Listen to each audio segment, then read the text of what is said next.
outside of that point, now that I have your attention, when you look at the numbers, women are kicking our ass in every area except one notable one. There's still more male CEOs because, and that almost certainly has to do with the continual uninterrupted timeline you have to put in to be a CEO of something.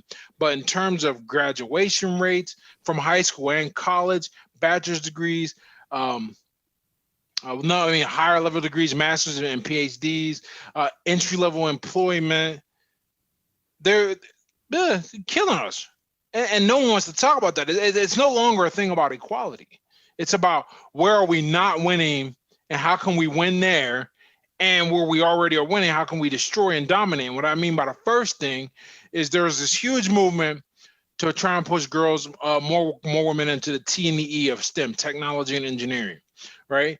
But they're not really interested. And we know this not from any type of science study on our brains or from anecdotals. No, we've got the data from Norway where they have one of the most egalitarian pushes. Like literally, they can do whatever they want. And women just don't go into those fields, not interested. But what they're trying to do here is they're trying to push. Okay? That's the first area. And then the other one where you can dominate, it's still, I went and spoke at this program. I was very grateful for this program that I was in middle school. And they wanted to bring back some of the alumni to speak to the kids. And I had a woman actually pull me aside and say, before I spoke, it goes, the girls are doing great, but if you can talk to some of the guys or tailor your message towards them, that would be fantastic. And that was the first time I'd ever heard a woman admit that they are killing us, and it's still presented as if it's a man's world. Women spend more money, they buy more. I mean, they have all the consumer power, okay, all the academic power. If you say something wrong or even remotely off color in a workplace, they have the power to erase you. Vice versa, not so much. Yeah, I've worked in several environments where, like, because I'm in communications, right? So there's a lot of women in that field. And, like, the things that women said to me, if I said them back to women, or if I said them as, like, a joke, or I made, like, women have made jokes about their periods in front of me. They've, made jokes about my looks. And what do I care? It doesn't really hurt me or harm me. But if you were to switch the polarity, people would be so outraged. Right. And this is the thing. One of the greatest tricks any social movement has ever pulled, and that social movement right now being second, and now moving in the third wave, feminism, not the first wave. They should have the right to vote and work, whatever. But I'm talking about the shit we're dealing with now. The greatest trick they pulled was convincing us that they are losing. And so the whole society, even of the guys, no one, unless you think about it and you see the numbers, they will convince you that the reality is something else, and you'll fight for a thing that is not true. Remember that? I don't know if you remember that story that came out on Google where they ran the numbers about the wage gap, and turns out they were paying the women more. Right? Like, this is not. It's amazing because you're one of the first guys I've been able to talk to, who is hearing it. Either way, but hearing it and is kind of aware of it from a different angle. I think that there's some really interesting nuance that's being lost here because, just tomorrow I had to cancel a client meeting, and it's because I got to take my daughter to work, and it's just the way that it worked out. That's just the way that it is. And that's fine because my wife has an important job. I want her to succeed.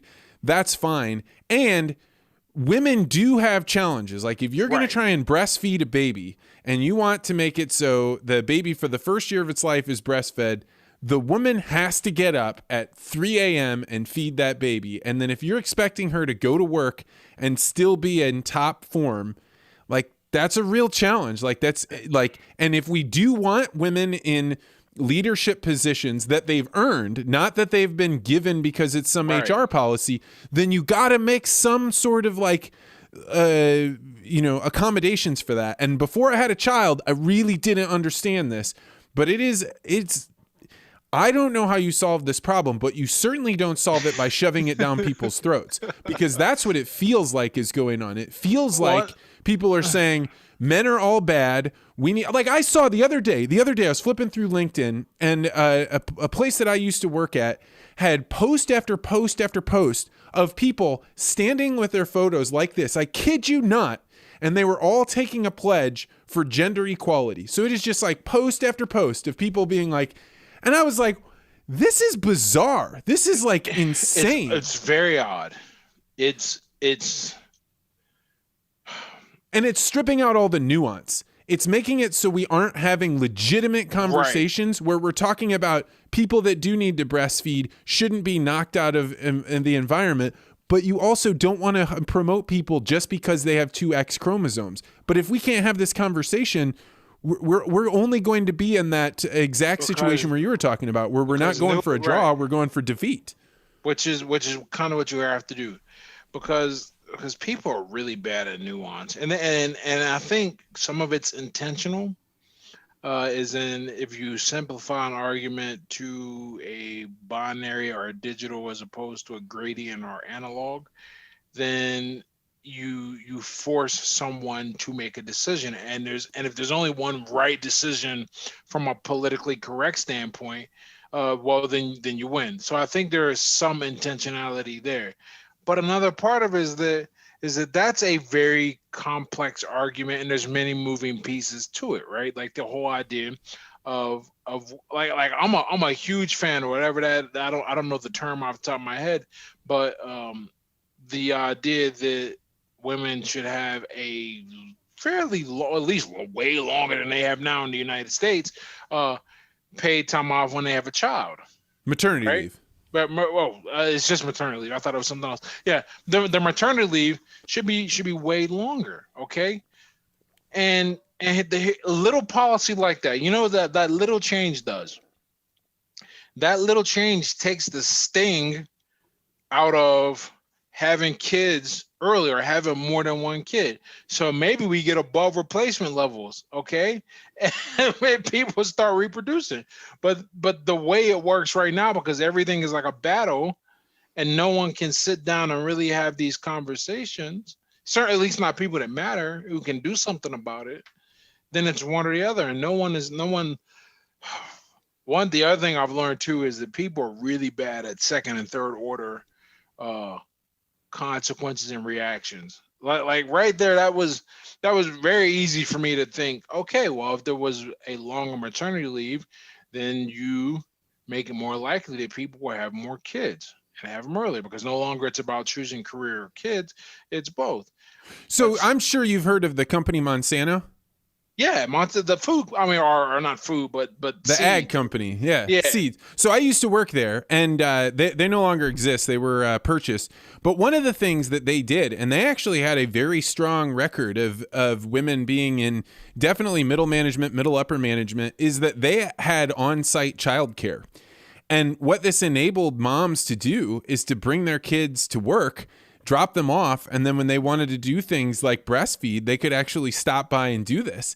And it had huge implications, because people would take dramatic pay cuts, would not do other things, because they really wanted to be a professional that was able to get into the regular world, but they didn't want to have to give up everything to make that happen. So they maybe were working in jobs that they didn't love, but the fact that they got to do this made it way better for them. So there's definitely ways around it, but not if it's if we do those binary solutions. Yeah, exactly. And you know what we're doing here in this conversation. This is, because the counter argument that's often made is, a guy has to sacrifice all this time to get to that position. Why, if you can't make a sacrifice like not have kids, then you shouldn't be there. And we're hearing and we're talking about the negative of that. And when you have some kind of middle ground, some kind of solution that satisfies all parties, you tend to end up with a better outcome for everyone. Like that company, Monsanto, they ended up, they retained talent, and they probably would court more talent as well, not just retain, but attract. And then everyone continues to be the company doesn't suffer productivity issues, and more people are like, oh, I can do this. This is good. I can have kids if I want and go work here. But right now, humanity in general is just really awful at solving. We capitalism in and of itself, and I'm not an anti-capitalist guy at all. I just see it for what it is and recognize some of the benefits and some of the drawbacks. And that's everything. Everything has benefits and drawbacks. But capitalism has taken us very far. One would even say probably farther than we thought it would take us, because when you incentivize people for what they do, they tend to do more of it, and if that is progress, they make more progress, etc. Right? Look at what SpaceX is doing after we basically killed off dreams of outer space travel by defunding NASA like 10 years ago. Now it's all the rage again.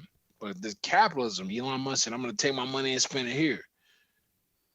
But what it does is that it makes it, because of the two things it mixes, greed and self-interest, it makes it very easy for a person to only see the most profitable solution instead of the most optimal solution. And sometimes that means giving up dollars but to have a better overall outcome, a more sustainable one. Thanks for checking out this podcast short. If you like this interview, make sure you hit the like and subscribe button and hit that bell so you always get notified about this podcast. And if you're really interested in conversations like this, you may want to consider joining the Articulate Ventures Network. To find out more, go to network.articulate.ventures.